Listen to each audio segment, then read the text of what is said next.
Зима, зима. В детстве я всегда любила зиму. Во-первых, мой день рождения зимой, а это значит подарочки. Во-вторых, Новый год, а это значит еще подарочки. Кстати, кто что нашел утром под елкой, напишите в комментариях. А еще я любила зиму за каникулы, снег, санки, горки.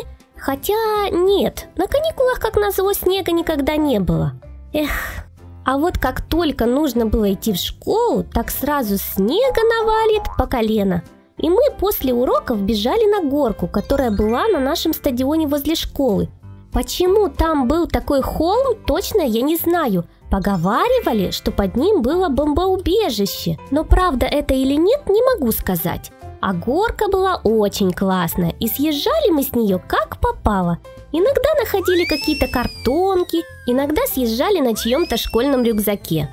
Но не на моем, я знала, что мне дома секирбашка будет за рюкзак. И поэтому чаще всего я каталась просто на попе. А когда попа замерзала, шла домой за санками.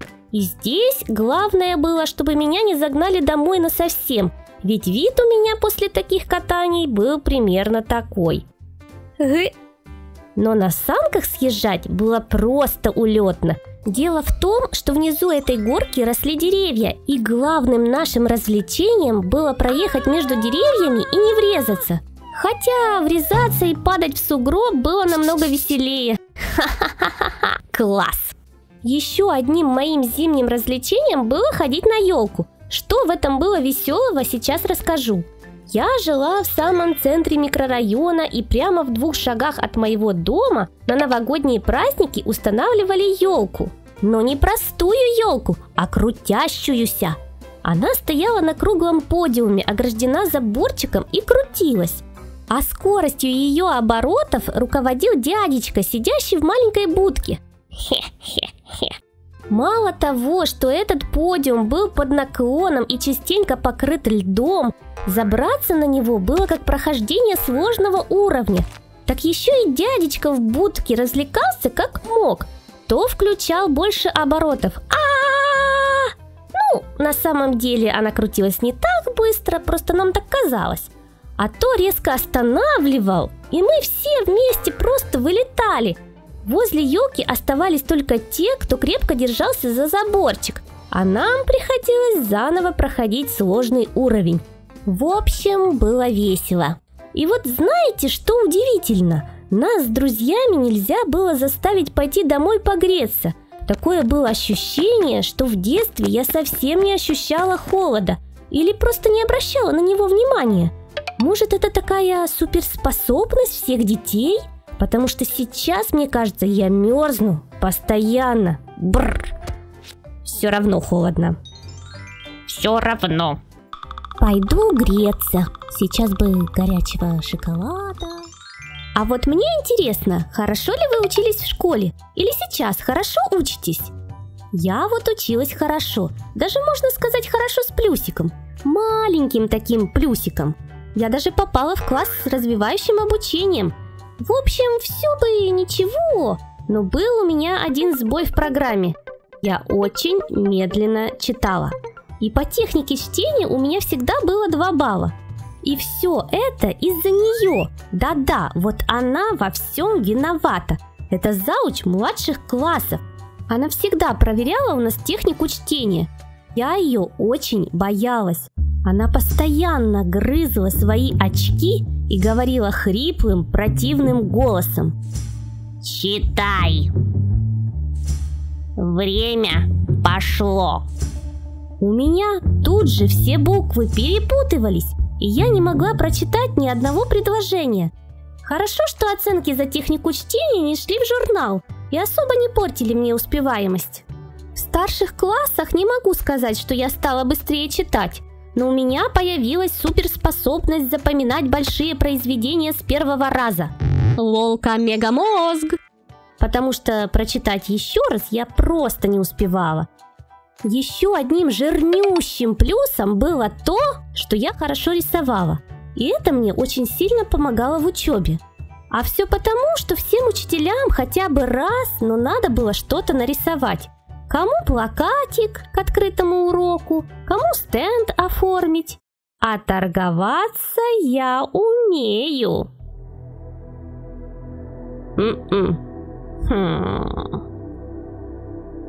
По рукам. Следующий. Ну, как-то так оно и было, честно-честно. А еще вот история про нашу школьную столовку.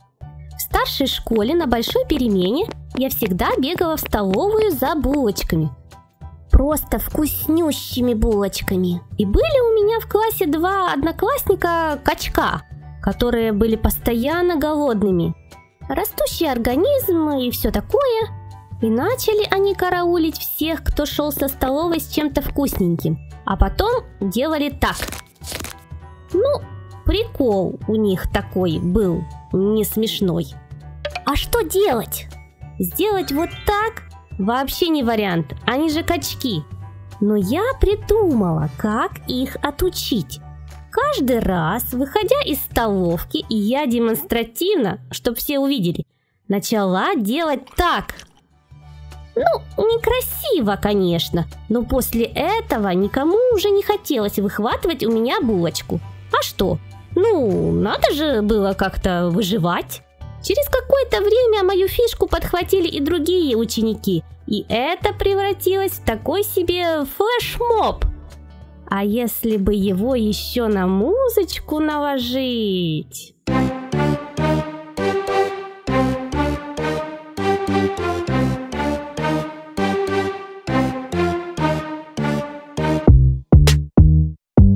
Жаль, раньше ТикТока не было. Точно были бы в реках. Сегодня поговорим о макияже.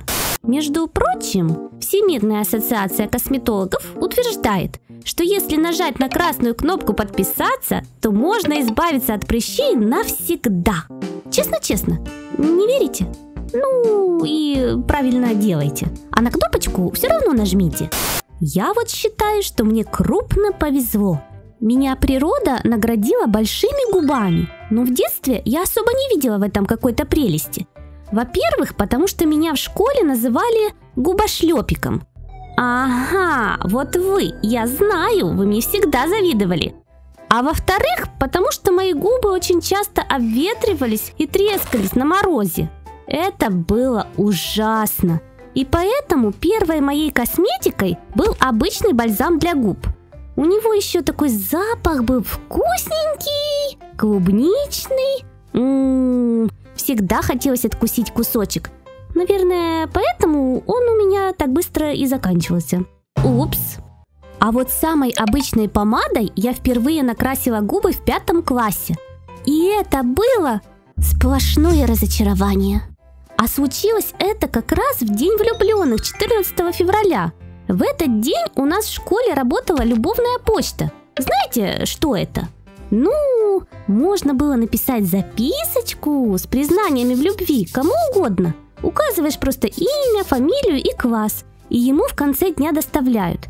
Так вот, написала я, значит, записочку Димке, а внизу решила свои губки чмокнуть. Ну, типа, целую и все такое. Стащила дома у сестры помаду. Не стащила, а одолжила на время. Накрасила и... просто испугалась. Мои губы реально были на пол лица. Анджелина Джоли отдыхает. И чмок такой некрасивый получился, размазанный. В общем, мне это ужасно не понравилось.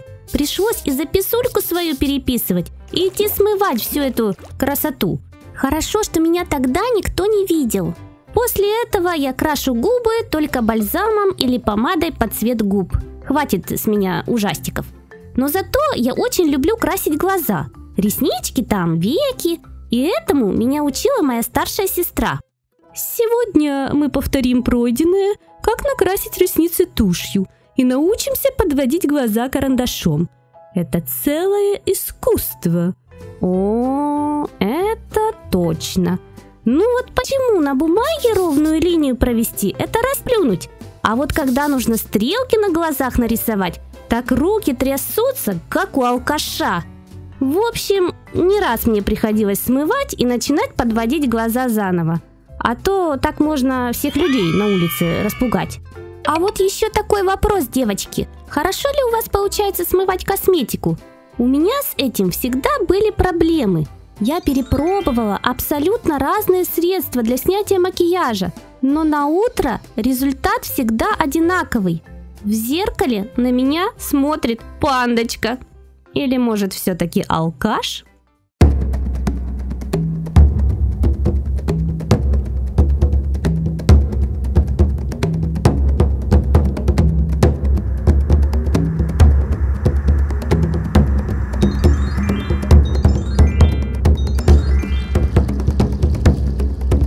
Да, красота – страшная сила.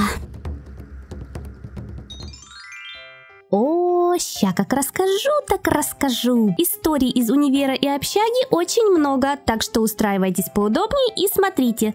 Будет несколько серий. Сначала о том, почему же я жила в общаге, если мой универ находится в моем же родном городе. Нет, из дома меня никто не выгонял. И я бы вполне могла ездить в универ, живя с родителями. Но было одно «но». Я жила на самой окраине города, и добираться до универа нужно было почти 2 часа с пересадками. А меня жутко укачивало в автобусе. И вот почему-то укачивало меня только стоя. А сидя все ок. А вот стоя... Сидя... Стоя... Сидя... Стоя. И так как чаще всего втиснуться в автобус, а еще и сесть было практически нереально, бабульки с базарными сумками или беременные, все, было принято решение поселить меня в общагу. Еще и пары в универе у меня были с 9 утра до 6 вечера. Вот вы сейчас, наверное, думаете, да, заливает. Не-а, вот зуб даю по 6 пар в день. А на старших курсах нам еще умудрялись влепить нулевую пару на 7:30, представляете? Изверги. Но в таком случае мы всей группой или не шли на нулевку, или дружно забивали на последние пары. Хорошо, что преподы у нас были понимающие. Так, отсутствующих нет, к зачету все готовы. И вот представьте, если бы мне пришлось после 6 пар еще и в маршрутке трястись. Ужас! Огромным плюсом еще и было то, что в общаге жила моя сестра. Она училась на другом факультете на 3 курса старше. Жили мы, конечно, в разных комнатах, но я частенько бегала к ней в гости, и она меня постоянно подкармливала. Это было просто спасением, особенно после 6 пары, потому что сил на готовку совсем не оставалось. И если бы не она, я бы ела, наверное, одни бутеры, и неизвестно, что бы было сейчас с моим желудком.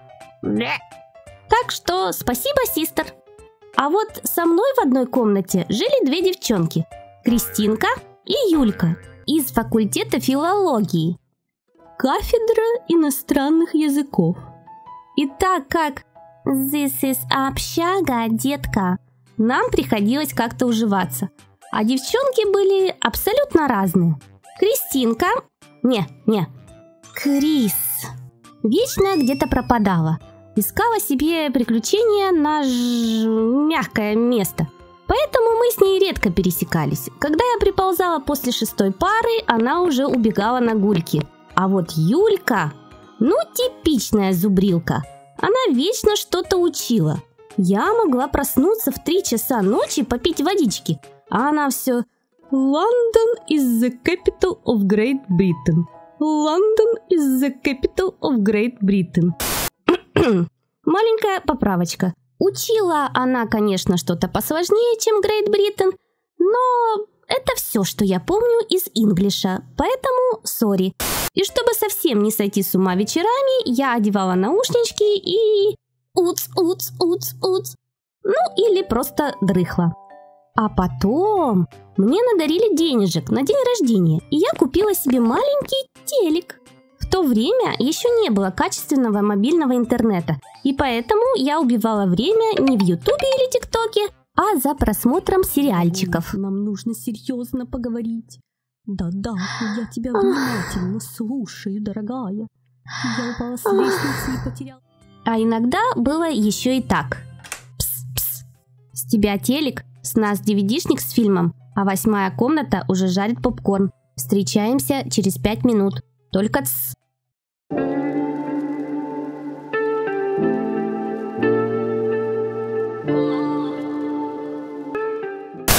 В основном жили мы дружно, дружили комнатами и, как вы уже поняли, частенько устраивали совместные пати. Ну как частенько? Раз в месяц точно, когда давали стипендию. Яху! На таких тусах обычно несколько человек отвечали за еду и напитки, и если что, могли сгонять за добавкой. Еще была парочка заводил, отвечающих за музыку и дурацкие конкурсы. А вот самыми крутыми были те, кто предоставлял свою комнату для таких вот party for everybody. И это была не я. Я жила на 2-м этаже, и был риск нарваться на комендантшу. Поэтому чаще всего мы собирались на 9-м этаже у моих одногруппников. И так как лифт в общаге частенько не работал, до 9-го этажа комендантша никогда не доползала. Ух, я вам сейчас покажу, я вам задам. Эх, ладно, была я когда-то молода. На таких мероприятиях народ обычно делился на 2 типа. Одни кричали: «Гуляй, душа! Давай, музон да погромче!» А вторые сначала говорили: «Тише, тише, комендантша услышит, тише, тише». А на следующее утро: «Классно посидели, когда повторим?» Еще частенько на всех пати присутствовало вот такое тело, которое только сидело в углу, ела и молчала. А кто это? А ты знаешь, кто это? Не.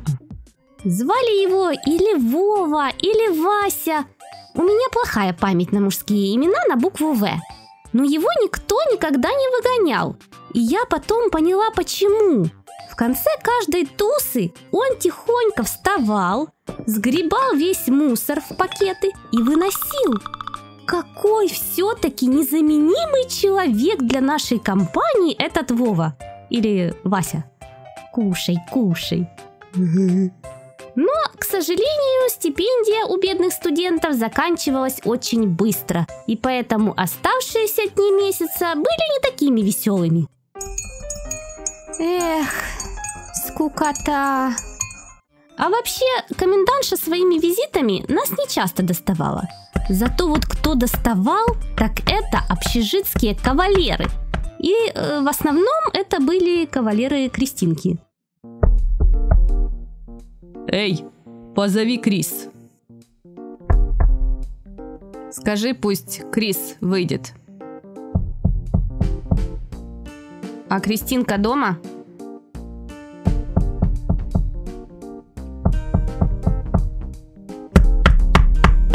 Нет ее! А я к тебе. Ко мне? Серьезно? Если вам понравились истории про универ и общагу, то обязательно ставьте пальчик вверх под этим видео. Вот я недавно перебирала свои старые фоточки и вспомнила еще об одном своем страхе. Кстати, 68% зрителей смотрят мои ролики, не подписавшись. Ай-яй-яй, нехорошо. Быстренько нажимайте на красную кнопочку подписаться и поехали дальше. Когда я была совсем маленькой, я боялась всего жужжащего. Когда папа заводил мотор в машине или включал пылесос, тут я сразу вспоминаю своего кота Мишу. Он жутко боится пылесоса. Конечно, так как я не делала и под диваном не пряталась, хотя было бы прикольно на это посмотреть. Но я очень сильно плакала. И к этому списку жужжащих пугающих штук относился и фотоаппарат. Пленочный на то время. Вот что-то все-таки пугающее было в этом. Чик. И вот знаете, с одной стороны мне обидно, потому что у моей сестры есть фоточки маленького смешного голопопика, а у меня таких фоток из детства нет. Но с другой стороны, Когда к нам приходили гости и начинался просмотр семейных фотоальбомов, мне не приходилось краснеть. А здесь ей 1 годик. Где? Ах да, она же боялась фотографироваться. Где-то годам к 5 я перестала бояться фоткаться. Но с каждой своей фотосессией у меня связаны не очень хорошие воспоминания.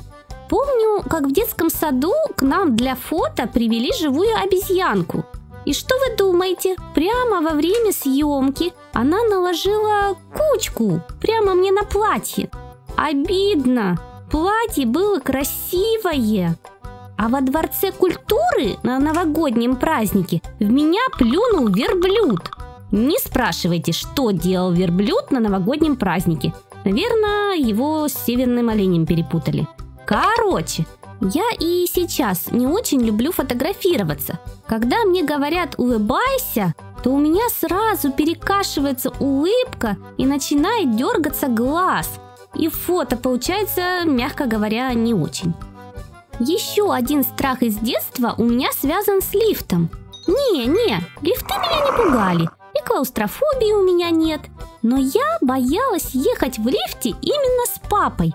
Он у меня шутник еще тот, ага. Каждый раз в лифте он резко приседал, и весь лифт начинал дрожать. Оп! А мы с сестрой такие: «Ну, папа!» Ему было весело, конечно, а вот мне казалось, что лифт сейчас оборвется, и мы все полетим вниз. И вот, знаете, даже сейчас, когда мы уже выросли, он все равно продолжает так делать. Оп! Ну, папа! В начальных классах я была спокойной и довольно-таки стеснительной девочкой. Не очень любила высовываться и обращать на себя внимание. Но у меня была подружка, Наташка, полнейшая моя противоположность. Она ходила на танцы, любила выступать и быть в центре внимания. И она меня постоянно тянула участвовать в разных школьных мероприятиях. То мы с ней кукольный театр на переменках показываем, у нее была кукла-перчатка девочка Лена, а у меня бычок Гаврюша, которого я, между прочим, сама сшила. Мы прятались под партой и рассказывали, что на ум взбредет, без какого-либо сценария. Боги импровизации. Ну, может и не боги, а насмешить весь класс у нас получалось. И самим нахихикаться тоже. А однажды учительница даже отдала нам целый урок для спектакля. Представляете? Вот это было круто! За что нам потом был респект от всего класса. Кто тоже любит кукольный театр, ставьте лайк. Однажды в 3 классе учитель музыки выбрал нас с Наташкой для участия в школьном концерте. Мы должны были петь песню про школу. В общем, мы так долго готовились, учили песню, переживали. А на самом концерте случилось вот что. Перед нашим выходом ведущая объявила: «На сцене Наташа с песней «Школьная пора». А как же я? Она меня не объявила, представляете? Мне так было обидно, что делать, идти на сцену или нет? Но я же готовилась, нужно выходить и петь. В результате спели мы классно, и нам даже аплодировал весь зал. Но вот осадочек-то остался. Еще одно наше выступление Наташка подготовила сама. Придумала танец, подобрала музыку. Она эти движения знала хорошо, потому что на танцах уже не раз репетировала. А я-то в художку ходила, а не на танцы. И мне приходилось учить движения с нуля. И каждый день после уроков мы с ней репетировали и еще раз репетировали танец. И в день выступления тоже повторяли движения. В результате я так устала, что просто валилась с ног и не смогла нормально станцевать ни одного движения. В общем, напрочь провальное выступление. После этого Наташка больше меня не доставала своими танцами, выступала сама. Чё со мной позориться? Но зато, знаете, я перестала быть такой стеснительной и даже полюбила выступать. Мы с Наташкой потом еще не раз выступали, то в образе цыганок на школьной ярмарке, то старушек-хохотушек. И главное, есть что вспомнить со школьных лет. Да, Гаврюша? Да. Давно обещала, выполняю. Вашему вниманию история о том, как я отдыхала в лагере. Было мне тогда 12 лет, и я с нетерпением ждала летних каникул и мечтала поехать на море. И вот этот день настал. Мама принесла мне путевку в лагерь. И чтоб вы думали, нет, не на море, в лес. Почему? За что? Я на море хочу! Мама прочитала мне целую лекцию. Ах, какой там воздух, ах, какая там природа. Ну и поехала я комаров кормить и елками дышать. Одна радость, со мной поехала моя подружка Нютка. Да-да, та самая. Мы с детского сада вместе. И за все, что мы делаем, отвечаем тоже вместе. Тем более она в этом лагере уже была, знает что да как, и у нее с собой был клад. Что за клад, расскажу чуть позже. Так вот, в моей комнате кроме нас с Нюткой поселились еще 3 девчонки. Близняшки Тоня и Женя, или наоборот, я всегда их путала. И очень странная девочка Виолетта. Почему странная? Она частенько издавала нереально странные звуки и нас пугала. Всем рассказывала, что она из другой планеты и прилетела нас забрать.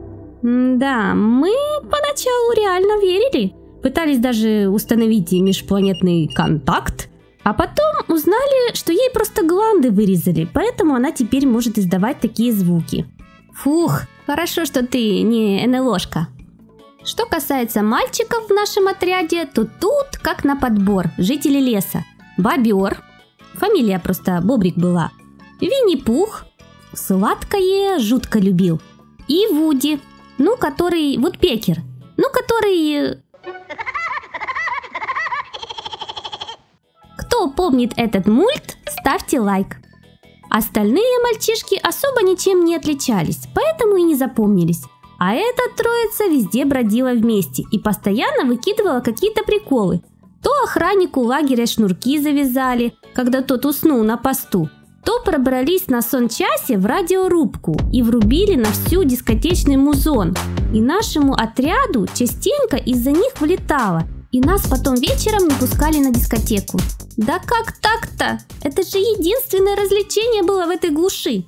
Еще одним важным событием в лагере был день дядюшки Макдака. В этот день можно было заработать монетки, скруджики, а потом обменять их на сладости. А еще можно было получить монетки за фантики от конфет. И вот это тот самый клад, который Нютка притащила с собой в лагерь. Целый чемоданчик фантиков. Наверное, весь год собирала. И за этот чемоданчик нам дали приличную кучку скруджиков. Но этого нам казалось мало, и мы решили открыть свой бизнес и делать бабки. Каждый отряд придумывал, как им заработать монетки. Кто-то устраивал в своей комнате салон красоты, кто-то массажный кабинет. Мы же решили сделать комнату страха. И тут нам как раз пригодилась Виолетта со своими странными звуками. И близняшки, которые изображали нашествие зомби. Нютка летала по комнате как привидение с простыней на голове, а вот я была мумией, обмотанной в туалетную бумагу. Не знаю, было ли кому-то страшно, но нам было нереально ржачно от всего этого. На следующий день свою огромную кучу монет мы обменяли на такую же кучу конфет «Золотой ключик». Вот это облом, да? И до конца смены мы такие... Пиу, пиу. Никогда не любила эти конфеты. Хочу рассказать вам о своих школьных учителях. Наверное, в каждой школе учителям дают какие-то прозвища. И наша школа не исключение. Причем эти прозвища придумали не мы. Они передавались от класса к классу. От поколения к поколению, так сказать. В общем, долго умничать не буду, знакомьтесь. Первый учитель, о котором хочется рассказать, это Дюшеска, учитель физики. Прозвище получила из-за своей фигуры груши и сладенького тоненького голосочка.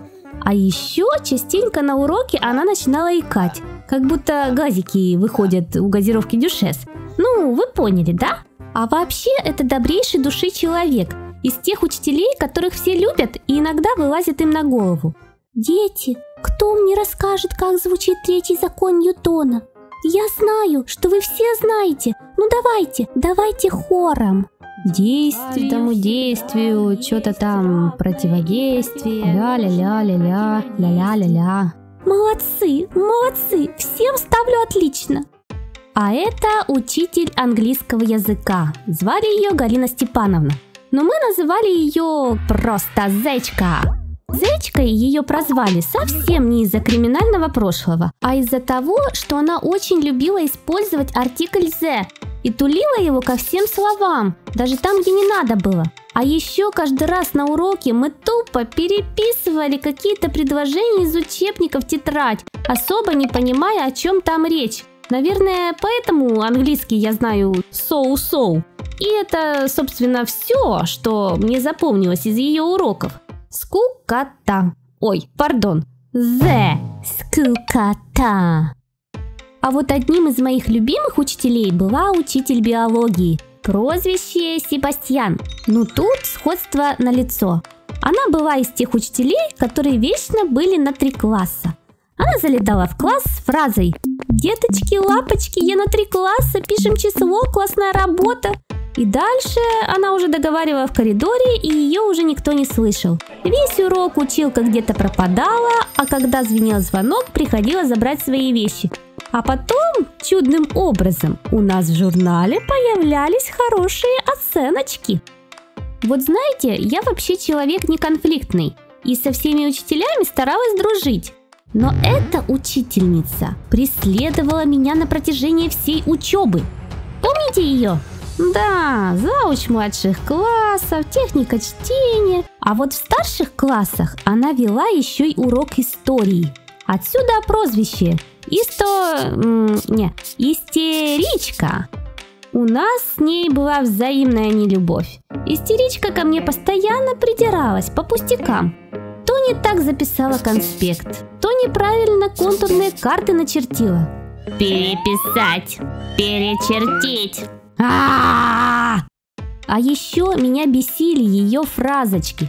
Высказался, лезь под стол. Однажды мой одноклассник так и сделал. Залез под стол и стал оттуда мяукать. Так она ему рот скотчем перемотала, представляете? Ну прям педагог от бога. К каждому ребенку свой подход. После этого я поняла, что с такими ку-ку лучше не спорить. Переписать. Обязательно. Перечертить. Все непременно. С самого детства я была очень влюбчивая. Мне всегда кто-то нравился. То один мальчик, то другой. Но вот как быстро я влюблялась, так же быстро мне мог человек разонравиться насовсем. Вот как будто срабатывал какой-то рычажок. Нравится? Бац! Не нравится.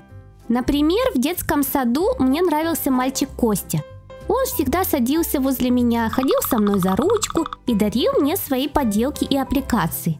Красиво ухаживал, а что? Да, он мне долгое время нравился. А потом я увидела, как он ногти грызет. А ведь раньше он так не делал. И бац! И он мне уже не нравится. В школьные годы на своих одноклассников я вообще не обращала внимания. Какие-то они были странные. Один постоянно грыз карандаши. Другой вплоть до 11 класса носил в школу машинки и игрался ими на переменке. И шуточки у них были всегда дурацкие. Поэтому я засматривалась на старшеклассников. И долгое время была тайно влюблена в Макса, на класс старше. Наши классы были рядом, и мы частенько сталкивались в коридоре, но ни разу не разговаривали. Иногда он мне подмигивал.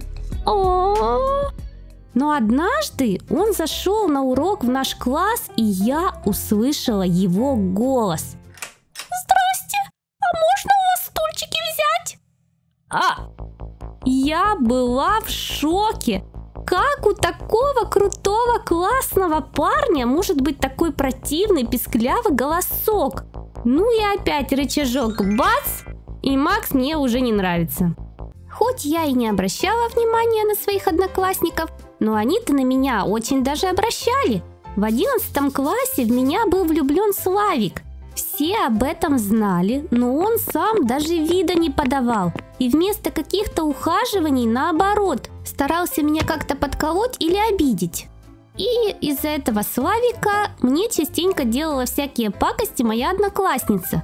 То мою куртку ручкой порисовала, то всю мою парту мелом измазала, и пришлось мне идти домой переодеваться. В общем, Санта-Барбара какая-то. Он нравился ей, я нравилась ему, а доставалось мне. И от нее, и от Славика с его подколами. И длилось все это до окончания школы. А из них бы получилась хорошая парочка. Оба одинаково вредные. Помните, я рассказывала вам, как каждое лето я ездила в деревню к бабуле и дедуле? Так вот, каждый вечер мы с сестрой бегали в клуб, на дискотеку. А в деревне ж как? Если тебя после дискотеки какой-то мальчик домой провел, то все, на следующее утро вся деревня гудит о том, что вы встречаетесь. Ну и ладно, ну и пусть. Ничего такой мальчик, футболист в местной команде. Но вот знаете, как-то странно на меня стали коситься деревенские девчонки. Я ж не здешняя, городская. Понаприехали здесь наших парней уводить. Езжай в свой город. После этого стало еще страшнее по темным улочкам самой ходить. Мало ли что у этих девчонок на уме. А футболист не боксер, конечно, но все-таки защитить сможет.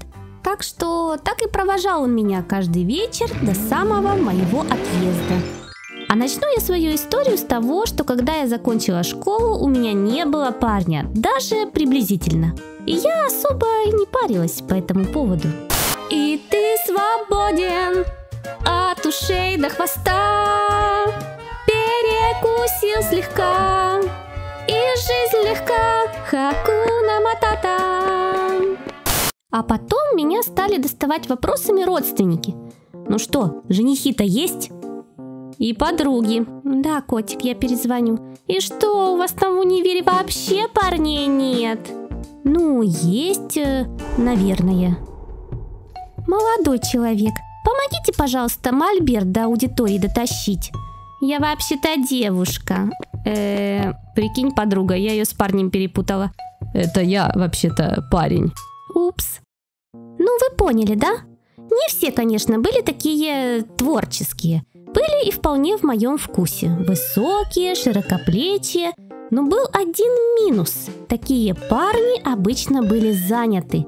А я, знаете ли, в чужие отношения не лезу. На чужом несчастье свое счастье, как говорится, не построишь. В общем, какое-то время у меня не было предмета обожания. Даже как-то скучно стало. Но вот когда я перешла на 2-й курс, и в универе появились первокурсники, я обратила внимание на одного парня. Внутренний голос говорил мне: «Он же младше, тебе же всегда нравились парни постарше». Ну и что? Зато какой хорошенький. Он увлекался фотографией и везде носил с собой фотоаппарат. И частенько фоткал всех в коридоре, пытался поймать интересные кадры. А я-то фоткаться вообще не люблю. И фотки со мной получались всегда примерно такие. И такие. Его, конечно, это все веселило. Но мне каждый раз было не по себе. И я просила, чтобы он такие фотки удалил. Но однажды на нашем факультете проходила выставка работ студентов. И он выставил свои художественные фотографии. И среди остальных красивых фото была вот эта. Я тогда очень сильно на него обиделась, бука-злюка, и перестала с ним общаться и вообще пытаться ему понравиться. Хотя его даже за эту фотку похвалили, мол, живые эмоции сумел поймать, но мне уже было все равно. А вот в общаге за мной бегали сразу 2 парня, абсолютные противоположности друг другу. Один был чересчур настырный, прямо прохода мне не давал. Лола, скажи, что меня нет. Ее нет. А второй, наоборот, был чересчур стеснительный. Я хотел тебе сказать, как же это сказать, я долго думал, говорить или нет. 2 hours later. Как сказать, не знаю, говорить или нет. В общем, я пойду. Да, у таких отношений точно нет будущего. Поэтому, ребята, мой вам совет, будьте посмелее, но не перегибайте палку. Та-дам! А я уже здесь. И сегодня я расскажу вам о том, как в детстве проходили мои каникулы в деревне. А мои приключения начинались еще с самой поездки в деревню. Иногда нас отвозил папа на машине, и тогда все ок. А иногда мы добирались с бабулей на общественном транспорте. Сначала ночь поездом, потом часа 3 электричкой. Мороженое, кому мороженое? Потом автобусом до райцентра. И главное, чтобы сидя, а то укачает. А там уже как повезет. Или голосовали возле камня и ловили попутку, или дедуля просил знакомых, чтобы за нами съездили и довезли до деревни. Фух, добрались. Дом у нас был старый, еще от прабабушки. И, конечно же, без особых удобств. Туалет на улице, аж в огороде. И днем оно-то ничего, но вот если ночью приспичит, и тебе нужно пройти с одной стороны высокие кусты бузины, а с другой кукуруза растет. Жуть какая! Прямо как режим выживания в Майнкрафте. И я всегда будила сестру, и мы шли вместе, чтобы не так страшно было. Но самое страшное было в самом туалете. Пауки в каждом углу. И все на тебя так подозрительно смотрят. Фонарик выруби, в глаза светит. Так и забудешь, что вообще пришла. Но зато на обратном пути мы частенько зависали вот так минут на 15, рассматривая звезды. Да, таких в городе нет. Ага. Еще я очень любила ходить с дедушкой на рыбалку. Он научил меня насаживать червяка и сделал для меня маленькую удочку, чтобы я ловила у самого берега. Рыбешка мне попадалась, конечно, совсем мелкая. Иногда я отдавала ее коту, а иногда отпускала обратно. Но это не важно. Главное сам процесс. Тишина. Ква, ква. Тс. Сидишь, на воду смотришь, и вдруг клюет, клюет. Еще одним нашим развлечением было ходить на речку купаться. Вода в речке вроде как всегда чистая была, но вся беда в том, что все дно было в муле, и водоросли там никто не расчищал. Но нас это никогда не останавливало. Бульк! И домой мы всегда приходили так. О, Господи! Но бабуля нас никогда не ругала. И самая страшная фраза от нее была: «Девочки, после обеда идем на огород». Угу. А в огороде что? Картошка растет, и ей вечно что-то надо. То жуки ее атакуют. Помоги! То бурьян ее притесняет, а то уже и копать картошку пора. Признаюсь вам, я ни разу не копала, лопата слишком тяжелая была. Поэтому моей задачей было собирать картошку в ведра на палючем солнце. А чё, загарчик ничего так прилипает, получше, чем на море. А, не, это грязь. И потом к вечеру мы с сестрой были как выжатый лимон. Ну что, гулять сегодня пойдем? Не. Мийте ноги, лягайте спать. Ага. Сегодня расскажу вам о моей второй поездке в лагерь. В этот раз лагерь находился в горах. И в этом есть свои приколы. Например, просыпаешься утром, выходишь на балкончик, а гор нет. Куда делись? Туман, и мы как будто внутри облака. Природа в горах, конечно, шикарная, но с погодой нам явно не повезло. Каждый день шел дождь. И вот если этот дождь утром, когда на зарядку идти надо, то это даже хорошо, можно подольше поспать. А вот если днем пустился, то это портило нам все планы. Соревнования по волейболу переносятся на завтра. Эх. Поход в горы откладывается из-за погодных условий. Опять? И так со многими мероприятиями в лагере. Даже вечерние посиделки у костра частенько превращались в посиделки в корпусе. Но мы не унывали и придумывали себе различные развлечения. У нас в отряде был мальчик Кирюха, который очень любил рассказывать страшилки. И вот представьте, за окном гроза, гром, молния. Вы когда-нибудь слышали гром в горах? Это такой шам-дарах, как будто у тебя над головой что-то взрывается. И так страшно. А еще и его страшилки. В черном доме была черная комната. Я чуть не описался. У меня в лагере были две подружки, Роза и Вика. Роза очень хорошо пела и частенько устраивала нам концерты в корпусе в плохую погоду. А Вика, ну такая балаболка, то схватит расческу и изображает себя ведущей местных новостей. Сегодня директор лагеря Дубок лишил Никиту компота в столовой из-за того, что тот подпортил ему диван в холле главного корпуса. А то бегала за всеми нами и брала у нас интервью. Скажите, как вам живется в этом чудесном лагере? Наш корпус находился у самой горы, и на гору шла узенькая тропиночка. Конечно же, нам туда ходить нельзя было, но мы ходили. Тем более, что там росла вкуснющая голубика. Девочки, а вдруг это не голубика? Голубика, вот попробуй. Ну реально, вот куда смотрели вожатые? А вдруг бы это были волчьи ягоды или еще что? Ам-ням-ням-ням. Скажите, как вам живется в этом чудном месте? Да, белочек мы видели каждый день. Не, это не глюки из-за ягод. Их там реально было очень много. И все были как ручные.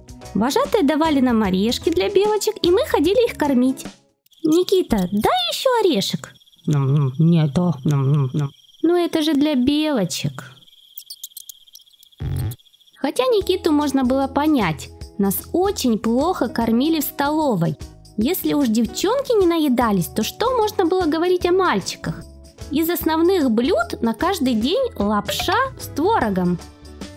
Ну слепили бы вареники для разнообразия. Хорошо, что на территории лагеря работал магазинчик. Ну как, не магазинчик, а ларек с разными печенюшками и сухариками. Но работал он не всегда. Частенько мы видели такое: закрыто. И поэтому мы устанавливали дежурство по очереди по 15 минут и караулили, когда придет продавец. Идет, мне дайте мне! Еще почти каждый день вожатые водили нас на источники пить целебную водичку. Лагерь же оздоровительный как-никак. Вода невкусная и запах бе. Зачем нам ее дают? Наверное, чтобы есть меньше хотелось. И от этой воды и свежего воздуха нам есть хотелось еще больше. Но это все мелочи. Дождь и невкусная еда в столовке ни капельки не огорчают. Особенно, когда рядом с тобой есть такие хорошие, веселые друзья. Кто тоже так считает, ставьте лайк. Мое детство проходило в те далекие времена. Нет, не во времена динозавров, а в те времена, когда не было еще интернета. Да и мобильная связь до деревни почти не долетала. Ну ловись ты! Фух. Поэтому все свободное время мы проводили на улице. И чтобы позвать друзей погулять, нужно было сделать так. Ну, не умею я свистеть. Зато сестра умеет. Звали? Гулять пойдешь? Поросятам дам, корову подаю, кролей покормлю и выйду. Короче, ждите через 5 минут на лавочке. И вот так почти каждый вечер, ну в те дни, когда не было дискотеки в клубе, на лавочку возле соседнего дома сползалась вся наша дружная компания. У нас с сестрой разница в возрасте 2,5 года, поэтому мы были в одной компании, и друзья у нас были общие. Вернее, в основном это были ее друзья, а меня они всегда считали малявкой. И меня это очень злило, ведь некоторые девчонки были моего возраста. А где малая? Да скоро придет. Сама ты малая, я тебя, между прочим, на 2 месяца старше. Но с другой стороны, меня как младшую всегда защищали и не давали в обиду. Ты мне малую не обижай, будешь иметь дело со мной. Целью таких посиделок на лавочке было поржать, посплетничать и послушать музыку. Да сколько можно-то? Еще одним важным событием в деревне была ярмарка, которая проходила каждую пятницу рано утром на главной улице. На ярмарке можно было найти все, что угодно. Поросят, цыплят, новые галоши, какой-то секонд-хенд и многое другое. И на ярмарку шли все. Тетеньки одевали самые модные свои наряды, а бабулечки новенькие платочки. И ярмарка была в основном местом и поводом для встречи и обсуждения главных новостей деревни. Кто, что, где и с кем. Мы тоже ходили на ярмарку с бабушкой. Но не для того, чтобы что-то купить, а для того, чтобы встретиться с друзьями и договориться, во сколько вечером идем в клуб на дискотеку. А собраться и дойти до клуба было отдельным приключением. Во-первых, нужно было сначала отмыться от рабоплантаций. А из удобств у нас был только сенсорный умывальник во дворе с холодной водой. Поэтому мы грели воду в ведре, кипятильником. И тут главное было, чтобы пробки не повыбивало, дом же старый. В общем, после долгих сборов и наведения марафета, иногда в темноте, следующей задачей было дойти до самого клуба. А проблема была в том, что асфальт в деревне лежал только на главной улице, а на нашей нет. И, конечно же, после дождя кругом было сплошное болото. Например, лужа возле нашего дома так вообще никогда не просыхала. Складывалось такое впечатление, что соседи специально подливают туда воду, чтобы их уткам было где плавать. Но перебраться через это болото как-то же надо было, еще и не запачкать свои светлые кроссовочки. И поэтому мы делали так. Одевали дедушкины галоши, добирались до асфальта, прятали галоши в кусты и шли дальше в чистых кроссовочках. Дискотека в клубе частенько проходила по одному сценарию. Девчонки танцуют, а парни тусуются под стеночкой и ждут, когда включат медляк. Но были дни, которые отличались, например, после футбольного матча местной команды. И тут все зависело от итога игры. Если наша команда победила, то все, весь вечер наши герои в центре внимания. Все девчонки танцуют только с ними, а диджей крутит ту музыку, которую заказали победители. Но если вдруг так случилось, что наша команда проиграла, то лучше в этот день в клуб не идти вообще. А вот в те дни, когда по телеку шел бокс, можно было прийти в клуб и обнаружить такую картину. «Бей его! Бей!» А что, танцевать сегодня не будем? Понятно. Только зря намарафетились. Эх, под каким кустом мы спрятали галоши? Ты куда? Ну, пора мне уже. Уже? Не уходи. Я вернусь. До меня тут дошло, что лето-то подходит к концу, а я так и не рассказала вам о своем отдыхе на море. Надо исправлять ошибочку, поэтому устраивайтесь поудобнее, запасайтесь мороженком и смотрите. Вот знаете, меня родители возили на море каждый год, вот с такого, еще меньше, с такого возраста.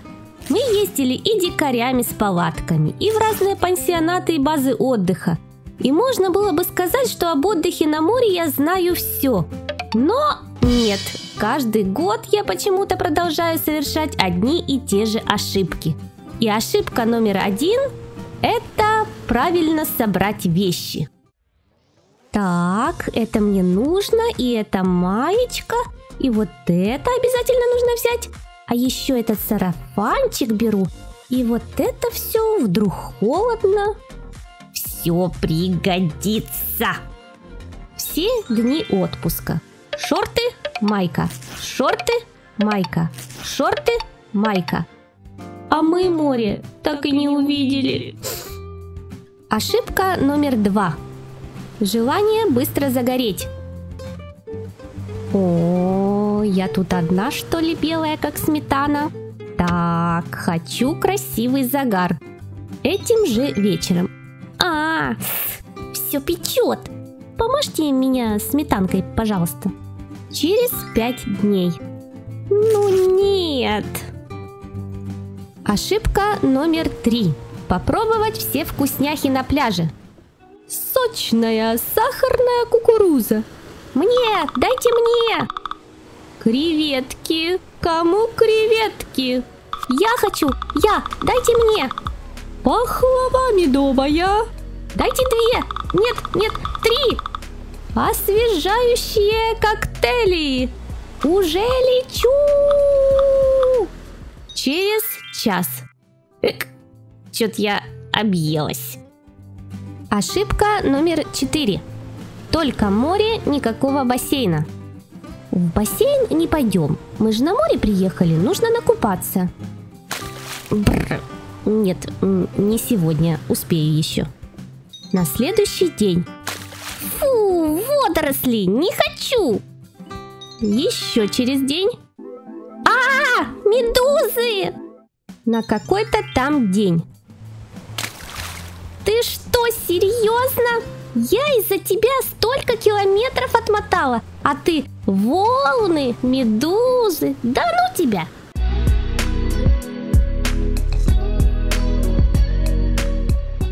И последняя ошибка номер 5 называется «Где мои бабки, чувак?» Все, денег нет. Как это нет? Ты что, растрынкал все наши деньги? Ну давай вспоминать. Давай купим, Давай? Ну, мне же идет? Дзынь. Мне нужны очки. Как я без очков-то? Весь отпуск впереди. Дзынь. Может, постреляем? Дзынь, дзынь, дзынь. О, магазинчик вкуснях. Дзынь, дзынь, дзынь, дзынь, дзынь. Сдачи не надо. Дзынь, дзынь, дзынь. Поехали домой. Нам хоть хватит денег заправить машину? Ты что, до сих пор дрыхнешь? Вставай, в школу опоздаешь. Фух, приснится же такое. Хорошо, что я уже выросла, и мне не нужно ходить в школу. Хотя этот период своей жизни я всегда вспоминаю с улыбкой. А иногда мне кажется, что все это было не со мной.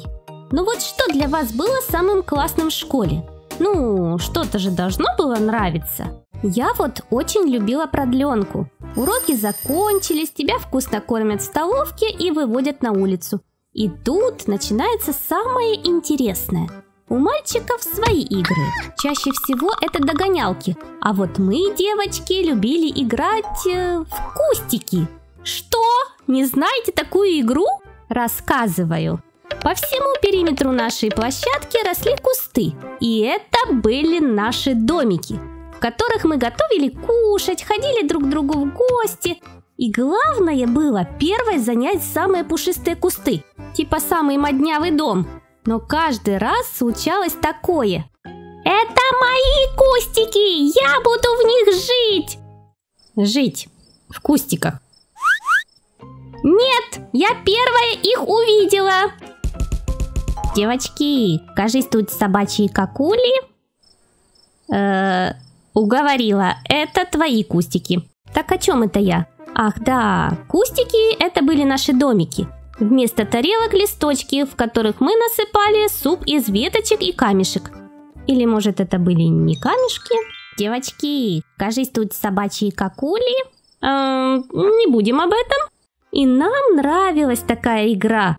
Но в один прекрасный, ужасный день нас вывели на прогулку, и мы увидели, что все наши кусты были обстрижены, и в них уже не поиграешь. Они разрушили наши дома. Алло, психушка?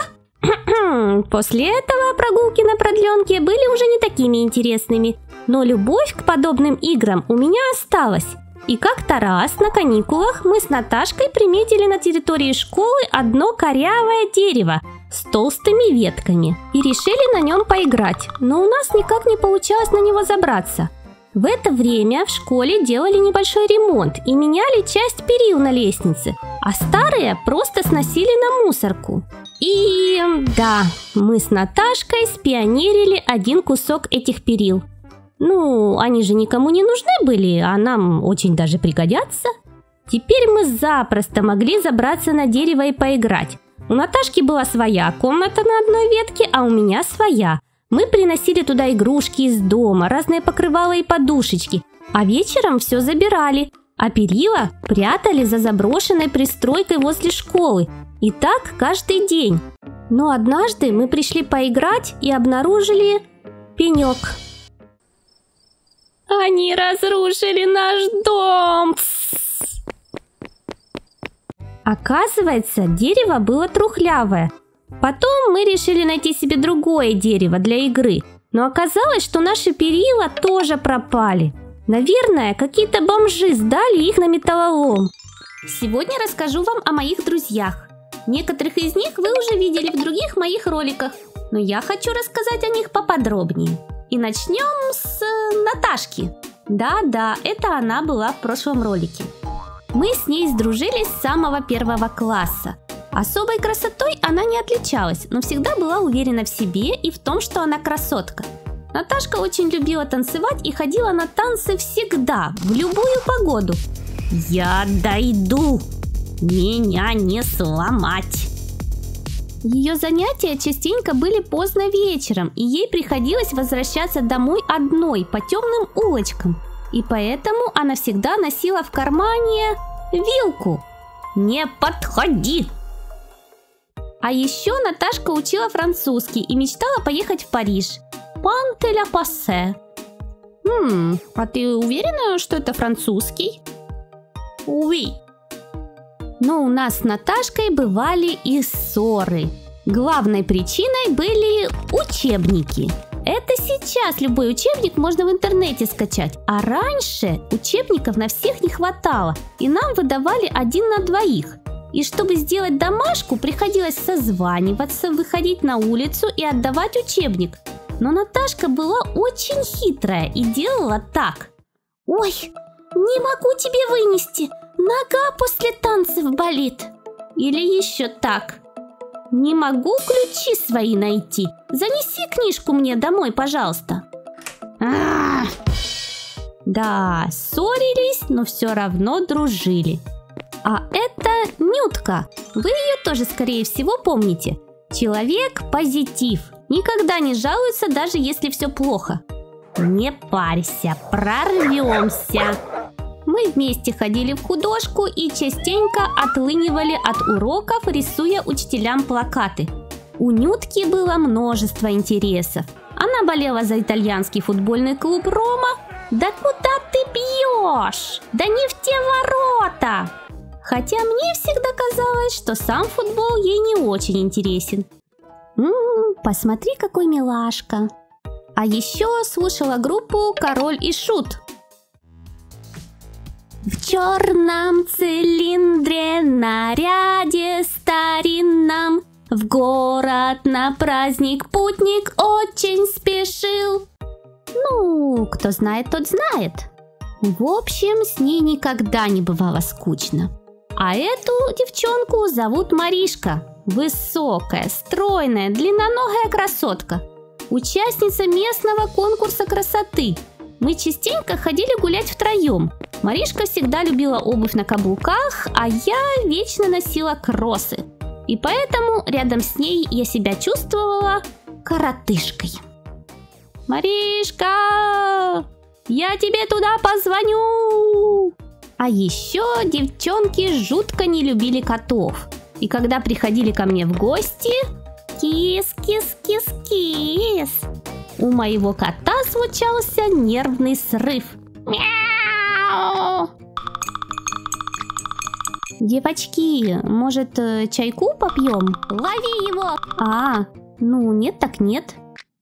И вот знаете, жизнь вообще сложная штука.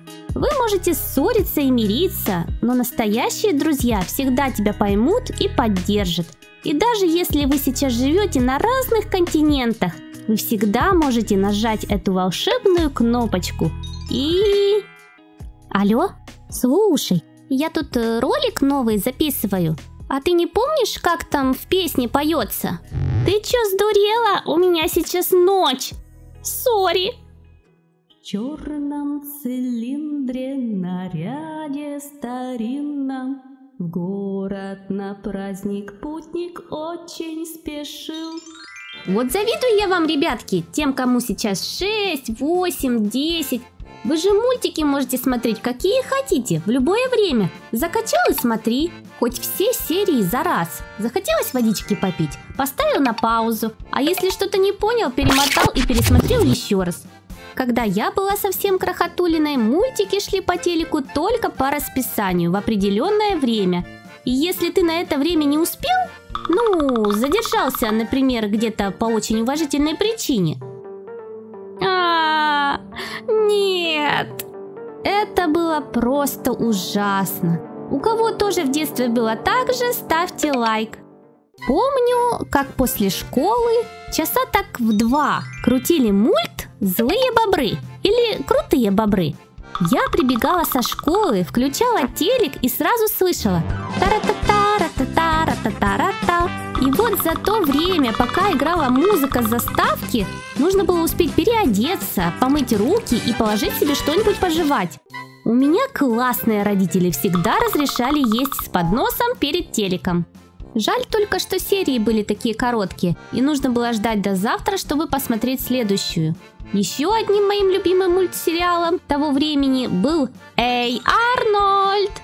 Вот сейчас я смотрю и думаю, что вообще было с фантазией авторов этого мультика. Что с персонажами, то есть с их головами. Один страшнее другого. Но я почему-то любила его смотреть. И вот помните это приветствие Арнольда и Джеральда? Мы с девчонками переняли эту фишку и каждый раз при встрече «Уиу-уиу». А потом додумали еще и свое приветствие. Ну, может, пойдем уже? А то скоро прощаться надо, а вы поздороваться никак не можете. А на выходных частенько показывали Аладдина. Я была в восторге от принцессы Жасмин и хотела быть похожей на нее. После этого мультика я начала мечтать об игрушечной обезьянке и проверять каждый ковер на летучесть. Что ты делаешь? А вдруг он улететь не может, потому что его диваном придавило? А вот среди полнометражных я просто обожала мультик «Лило и Стич». После его просмотра я начала присматриваться к каждой странной собаке на улице. Мне казалось, что у нее из пуза сейчас вырастут еще 2 лапы, и она скажет «Ахана, значит семья», а потом еще и станцует под Элвиса. В общем, «Лило и Стич» долгое время оставался моим любимым мультфильмом, пока не появилась 3D-анимация. И скажу вам, я до сих пор обожаю смотреть мультики. Может, ужастик посмотрим? Чё? Ну, мультик так мультик. А самый любимый мой мультик на сегодняшний день – это «Как приручить дракона». Посмотрела все его части и готова пересматривать и пересматривать. Вот бы у меня был такой беззубик. Выхожу так на балкончик и...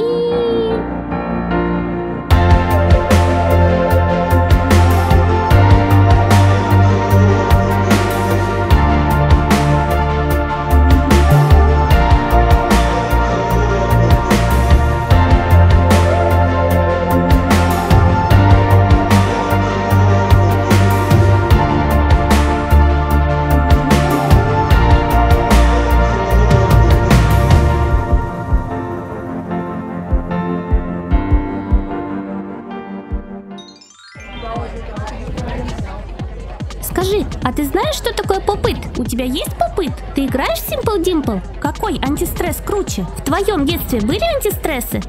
Стопэ! Давайте по порядку. Это сейчас слово «стресс» мега популярное. А в моем детстве никто даже и слова такого не знал. О, ты что, с прошлого века?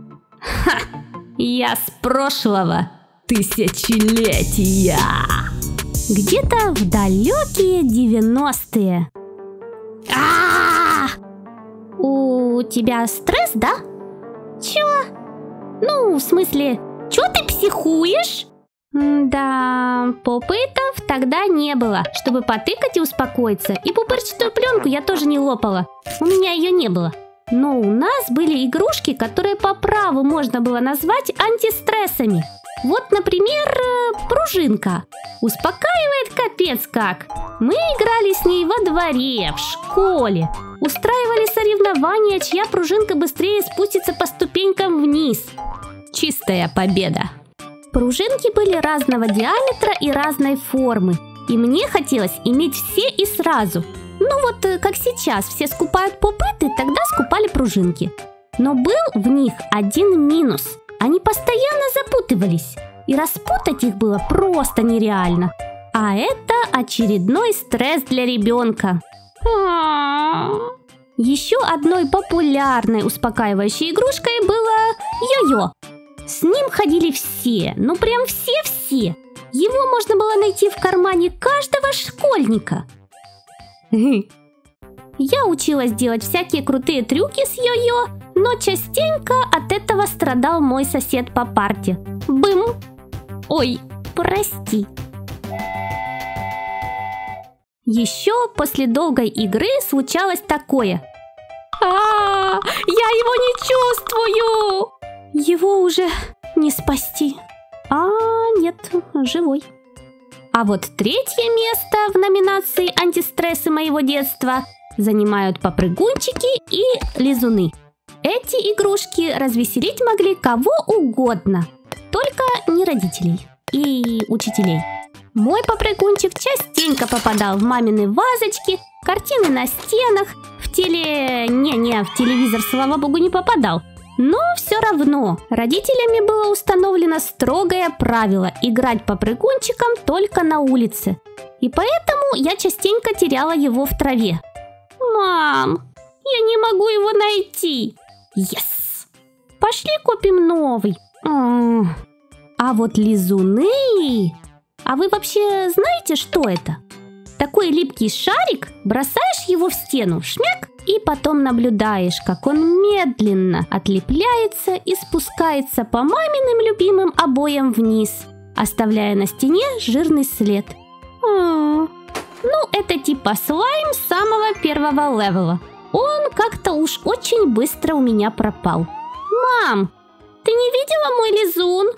Что, потерялся? Ой-ой-ой-ой, какая жалость.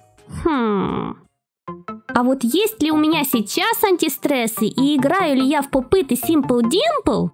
Да о чем вы говорите? Я же взрослый, образованный и мега-супер-пупер серьезный человек. Пык-пык, шпуньк. А что, у меня стресс?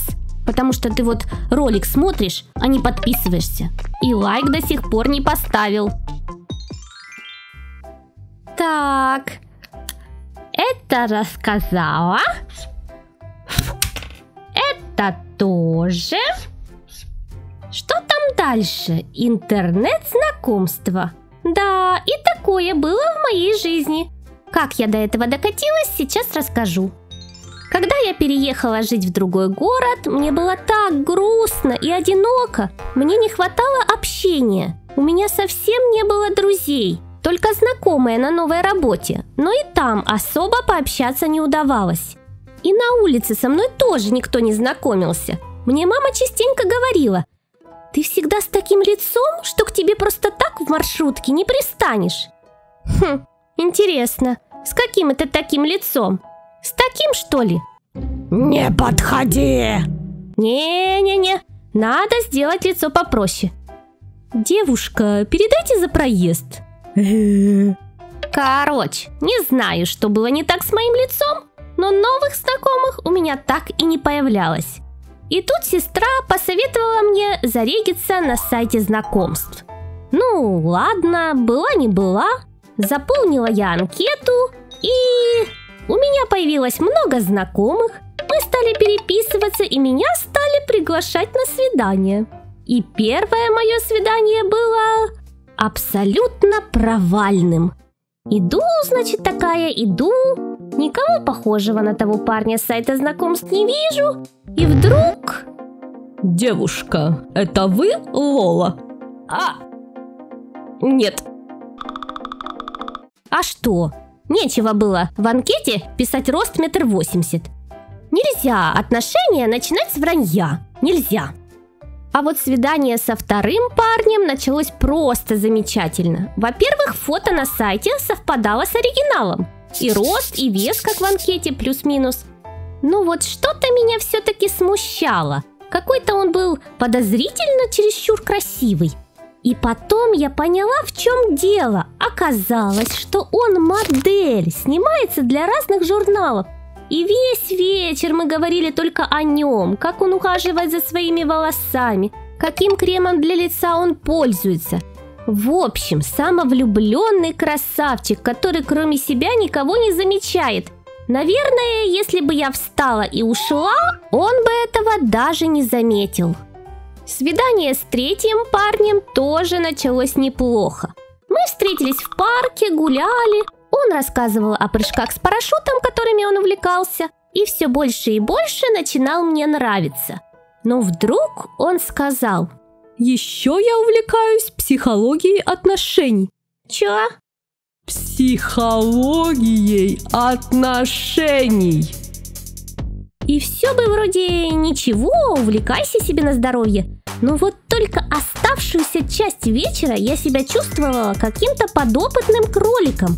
Он задавал мне различные вопросики, как из разных тестов, типа: «А что бы ты выбрала, вариант А или вариант Б?» И мне каждый раз казалось, что я как-то не так отвечаю. А он еще делал так.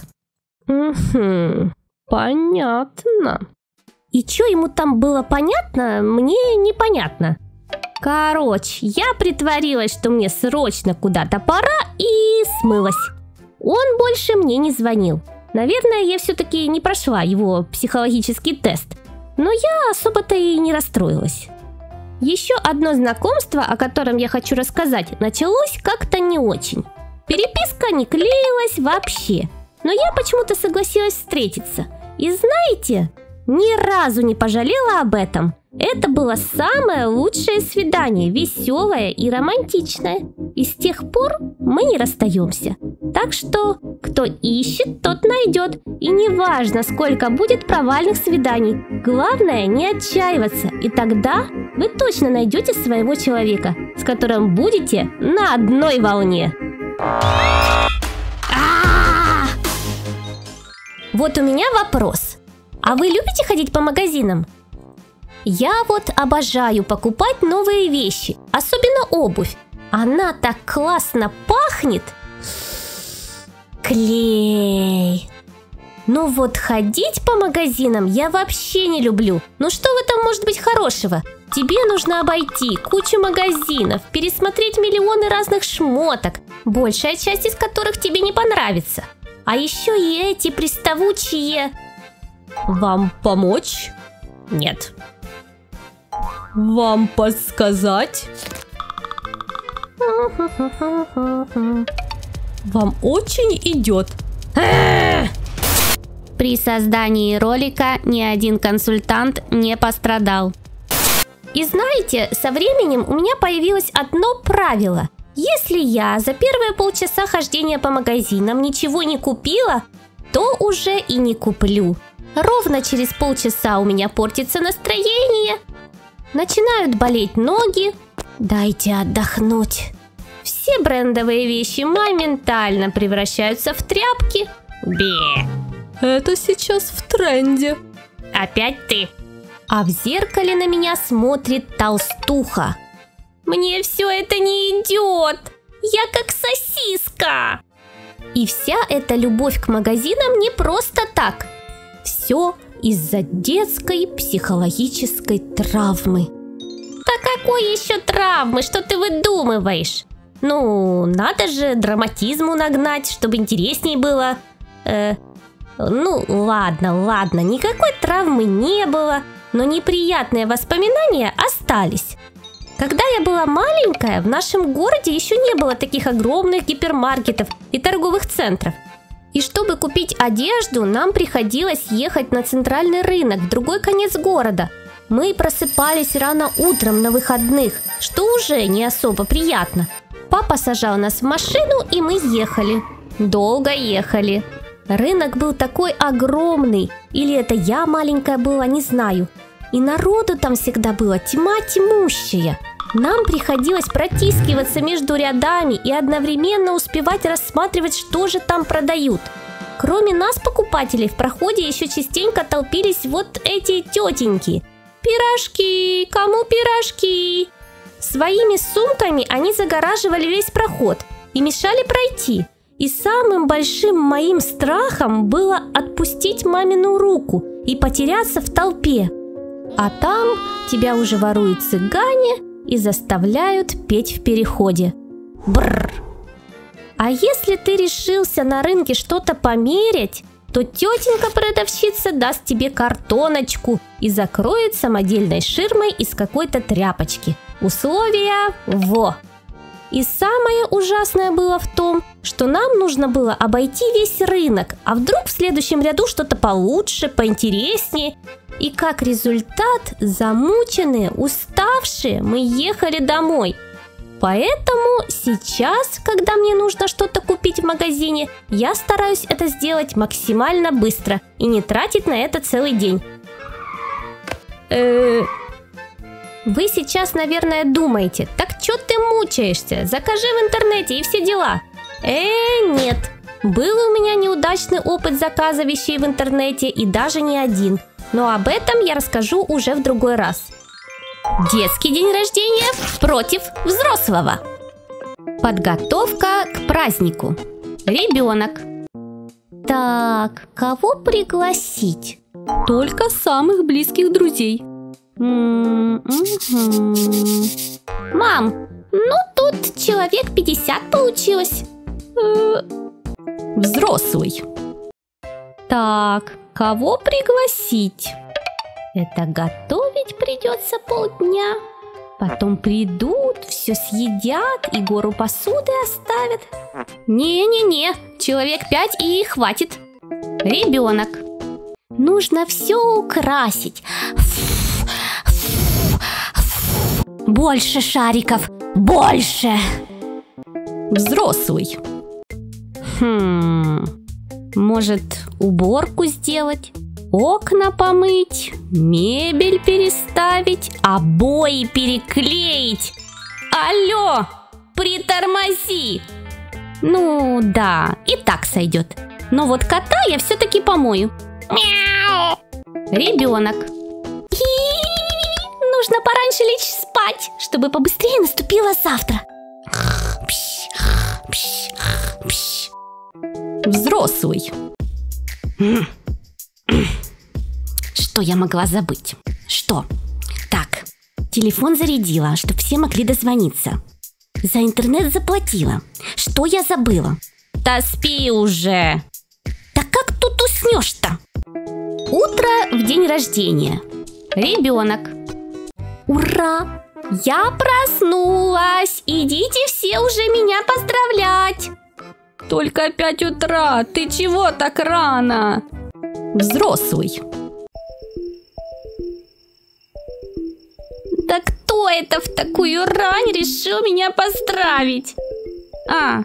Будильник. Мог бы и Happy Birthday пропеть в такой день.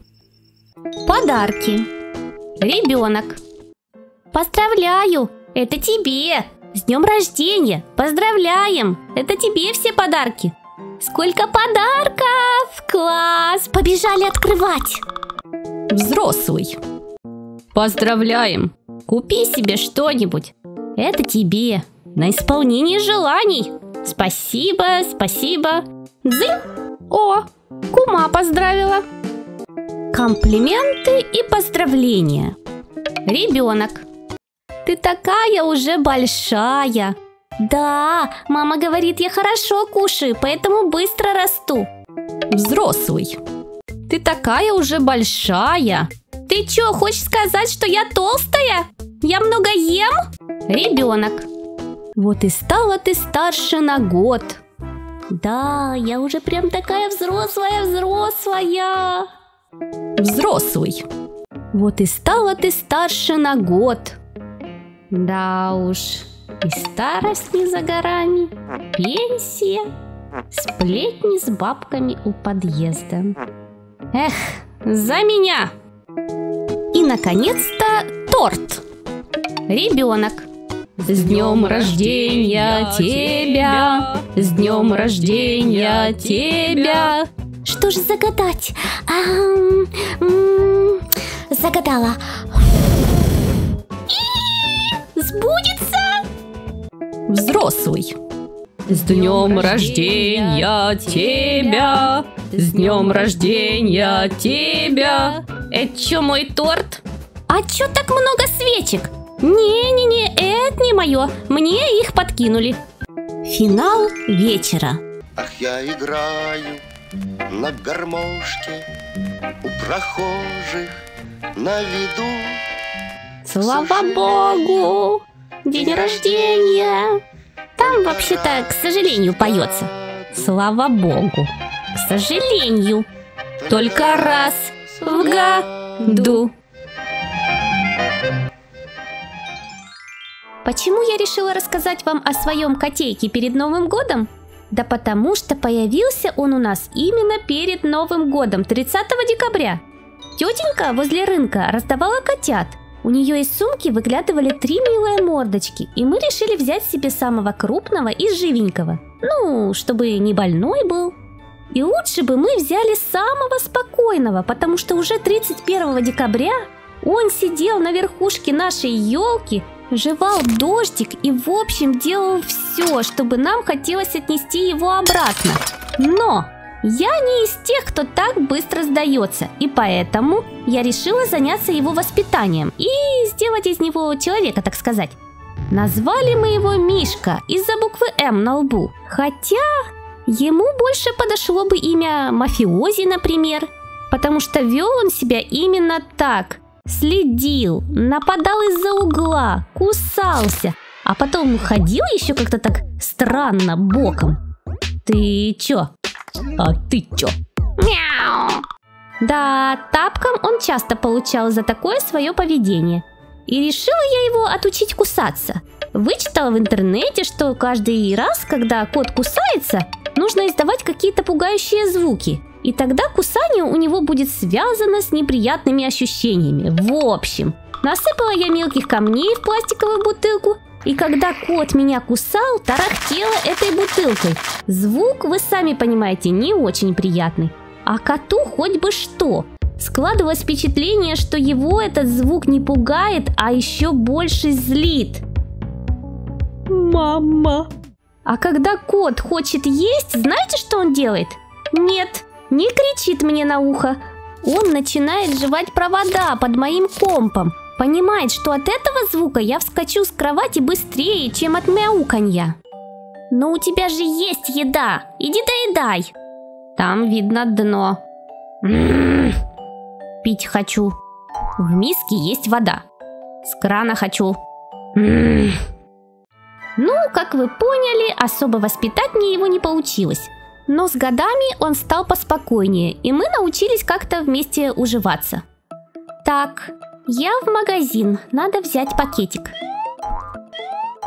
Миша, кто пожевал все пакеты?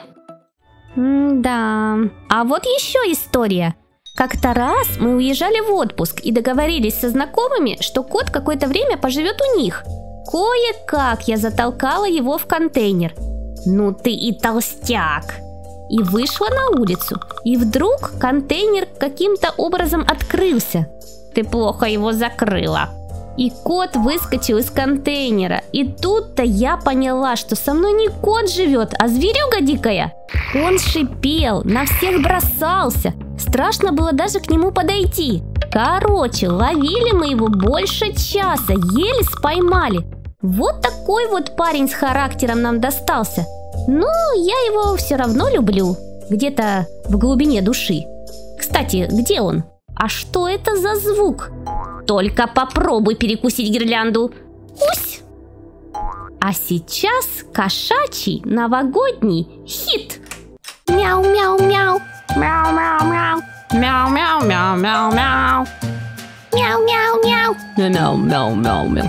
Мяу-мяу-мяу-мяу-мяу. Мяу-мяу-мяу. Мяу-мяу-мяу.